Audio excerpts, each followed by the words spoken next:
morning, students. Today we will talk about Convention on Biological Diversity, that is CBD. You know, Convention on Biological Diversity is an international legally binding treaty with three major goals. Number one is conservation of biodiversity, number two is sustainable use of biodiversity, and number three is fair and equitable sharing of benefits arising from any use of genetic resources. So this CBD primarily deals with three major goals which I have just told you. Number one, again for your information, is conservation of biodiversity. Second goal is sustainable use of biodiversity. Third is fair and equitable sharing of benefits arising from use of genetic resources. So just like our constitution has its preamble, similarly the preamble of Convention on Biological Diversity, it states that conservation of biological diversity is a common concern of humankind and are determined to conserve and sustainable use of biological diversity for the benefit of present and future generations. So what does it say?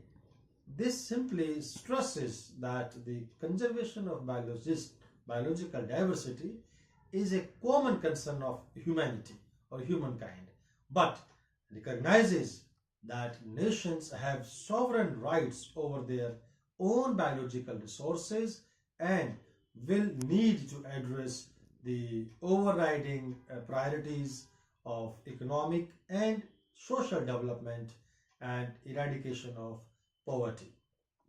So, major innovation of CBD is its recognition that all type of knowledge system are relevant to its objective. For the first time, an international legal instrument came into force. This convention actually recognizes the importance of traditional knowledge. This multilateral treaty was opened for signature at Earth Summit in 1992 at Rio de Janeiro, Brazil on 5th June 1992 and came into force on 29th December 1993. So now let's talk about Conference of Parties, that is COP.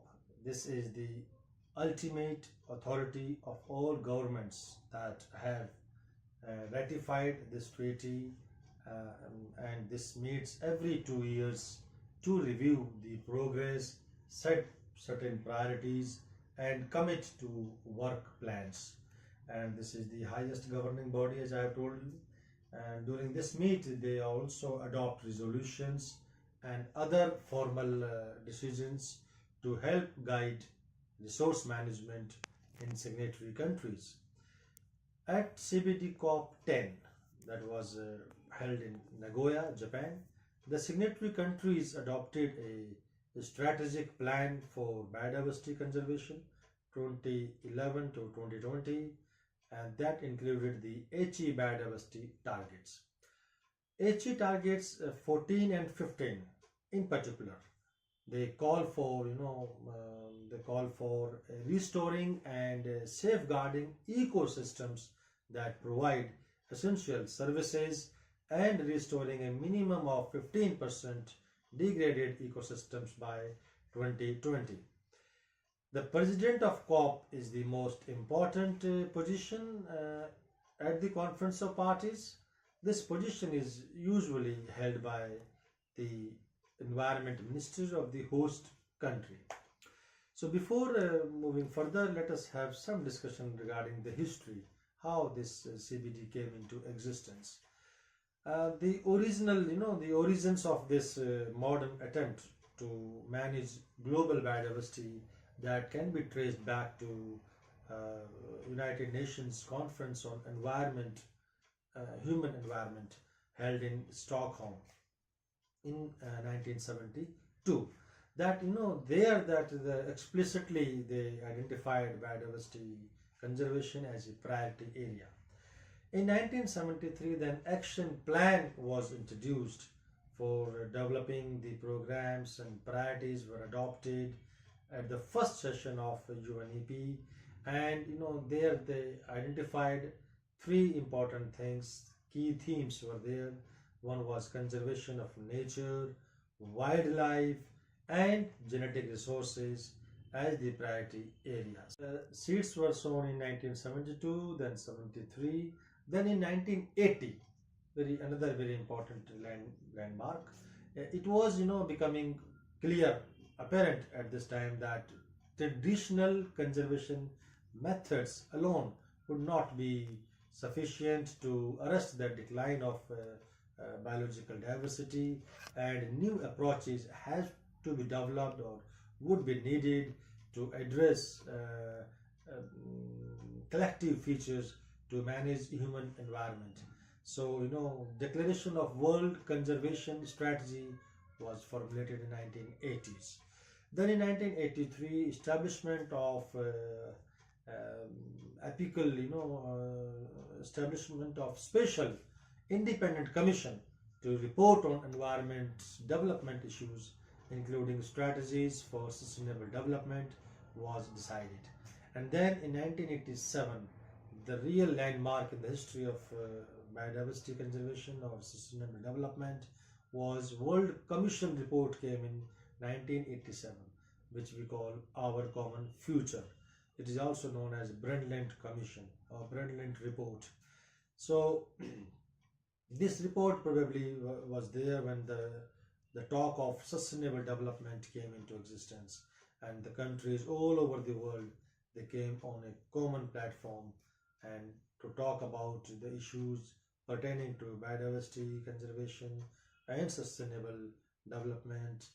In the 1992, another landmark feature, in 1992, Earth Summit was created as a response for member states to cooperate together internationally on the developmental issues due to issues related to sustainability being too big for individual members to handle.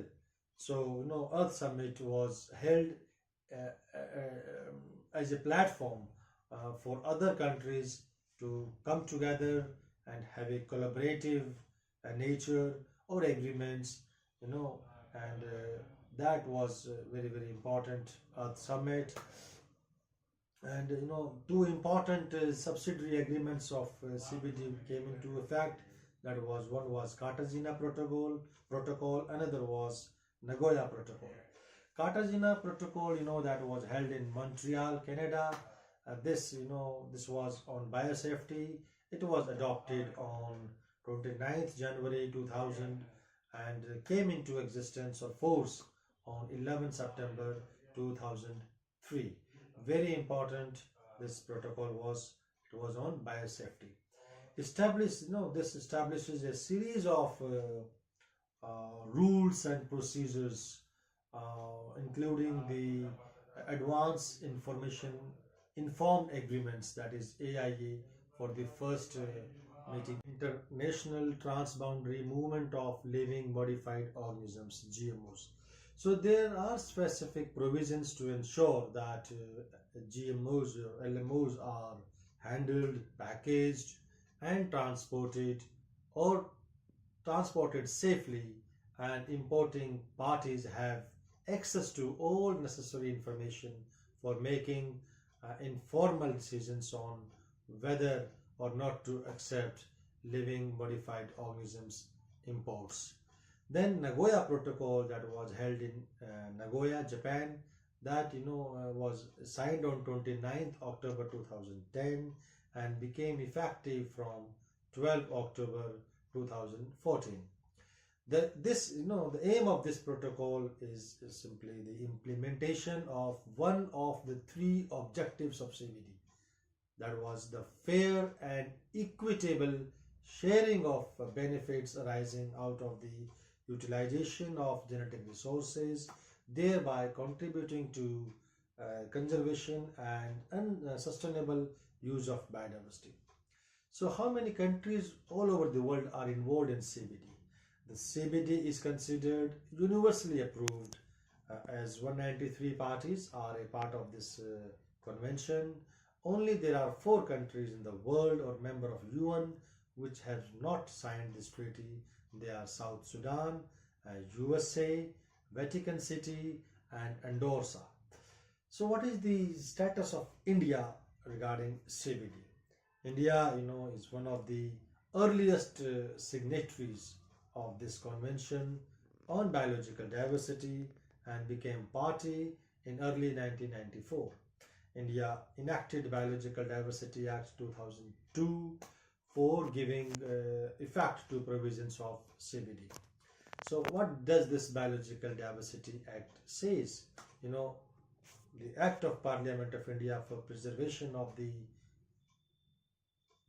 Biological Diversity Act of India was passed by the Government of India, by the Parliament, and it was done for the preservation of the biological diversity and provides equitable sharing of benefits arising out of use of traditional biological resources and knowledge. So now the question arises, why USA did not ratify the CBD? While USA was very supportive at the beginning of the negotiating process, but majority of countries involved in these negotiations were of the opinion that such a global treaty should be more ambitious, and they must focus on social as well as economic aspects of the biodiversity, including the issue of biotechnology. Acknowledging this issue, CBD was to contain provisions on access and benefit sharing, as well as on prior information or consensus between users and providers of genetic resources. So perhaps this was the reason the developing countries made it clear that they would not support any new treaty if biotechnology would not be included. While USA was strongly opposed to the inclusion of any provision related to biotechnology, consequently, USA did not ratify this or declined to sign the CBD. Eventually, uh, after government change, then the President Bill Clinton signed CBD on June 4th, 1993. However, in the USA, all international treaties need to be ratified by two-third majority of the Senate, and Senate, indicated that they will not yield to international pressure, or they will not support the ratification of CBD. So they just moved off. So now, if we talk about the meetings of the CBD, you know, by default, it's in the rule, of CBD rule. The meetings will be held at the headquarters or the secretariat of the CBD, that is Montreal, Canada. But any party to CBD can offer to host the event or conference at their own expenses. This year's CBD will be held in China on 15th to 28th October 2020, but due to the outbreak of the virus these days, it is still yet to be decided what will happen at that time. So now let us come to the financial mechanisms, how this CBD is run, from where the finances are being arranged. During COP1, it was decided by all the parties that to establish a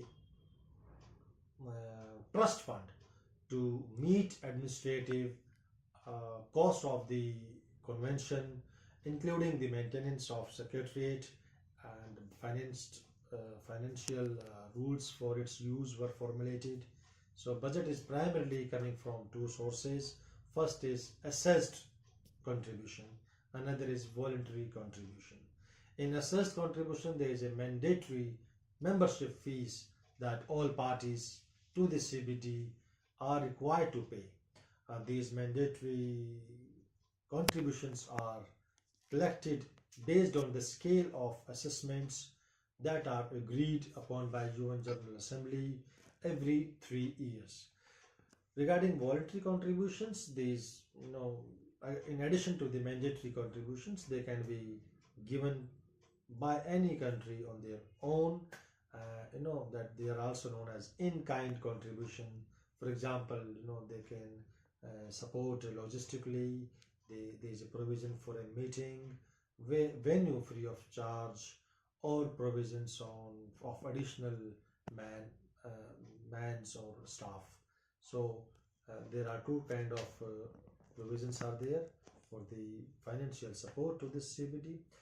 Then the CBD involves, that looks into 4 or 5 main issues of central importance. Number one, is incentives. Measures and incentives for the conservation and sustainable use of biological diversity. Second is regulated access to genetic resources and traditional knowledge, including prior informed consent of party providing resources. Then third is sharing, equitable sharing of this information to each and every member of the COP. And then fourth is access to the informations, transfer of technology. Another very important, that technology part is very very important. And then third is technical and scientific expertise is another important area where CBD looks into. Then we have impact assessments. CBD also looks into impact assessments, whatever they circulate to the countries, their scientific technologies, then what impact they have got into those respective countries, that is impact assessments, or impacts of any adverse climatic factors, they all come into this. And then education and public awareness, that is another very very important part of CBD, to educate the masses, to educate the people from all over the world, and how what work they are being doing at the secretariat, and for the diversity, for conservation of ecosystems, and for overall health maintenance of the globe. So this is CBD is a very important component of United Nations, and we hope that this CBD will definitely be successful in implementing the biodiversity conservation measures all over the world. Thank you very much. Thanks for kind hearing.